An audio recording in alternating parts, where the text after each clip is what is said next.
Hi everyone, అందరికీ నమస్కారం. రక్తపోటు అంటే ఏంటి? ఇవాళ మనము రక్తపోటు గురించి, దాని యొక్క ప్రాబ్లమ్స్ గురించి తెలుసుకుందాం. రక్తపోటు, బ్లడ్ ప్రెషర్ అంటే సాధారణంగా మనిషికి బ్లడ్ ప్రెషర్ 120/80 కన్నా తక్కువ ఉండాలి. అంతకన్నా ఎక్కువ ఉంటే దాన్ని రక్తపోటు అంటారు. హై బీపీ 120 పైన ఎంత ఉన్నా అది సూచీనే, కానీ 140/90 ఉంటే సిస్టోలిక్ బీపీ 140, డయాస్టోలిక్ బీపీ 90 ఉంటే, దానిపైన ఉంటే ఖచ్చితంగా డాక్టర్ గారిని కలిసి బీపీ ఎందుకు వచ్చింది ముఖ్యంగా తెలుసుకోవాలి.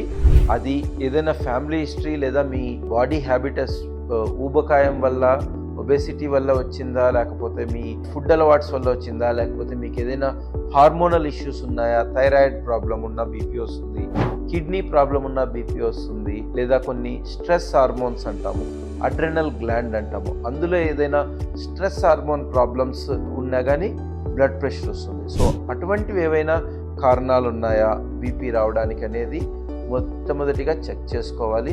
అటువంటి ఏవీ లేకుంటే ఫస్ట్ వ్యాయామము, ఎక్సర్సైజు, ఉప్పు తగ్గించడము, నీళ్లు బాగా తాగడము, కూరగాయలు పళ్ళు ఎక్కువగా తినడం, వెయిట్ తగ్గించుకోవడం, ఇలా అట్లీస్ట్ ఒక 3-4 మంత్స్ కష్టపడి ప్రయత్నించి చేసుకుంటే బీపీ తక్కువ అయింది అంటే అలానే మన లైఫ్ స్టైల్ హ్యాబిట్స్లోనే బీపీ తక్కువ చేసుకోవచ్చు.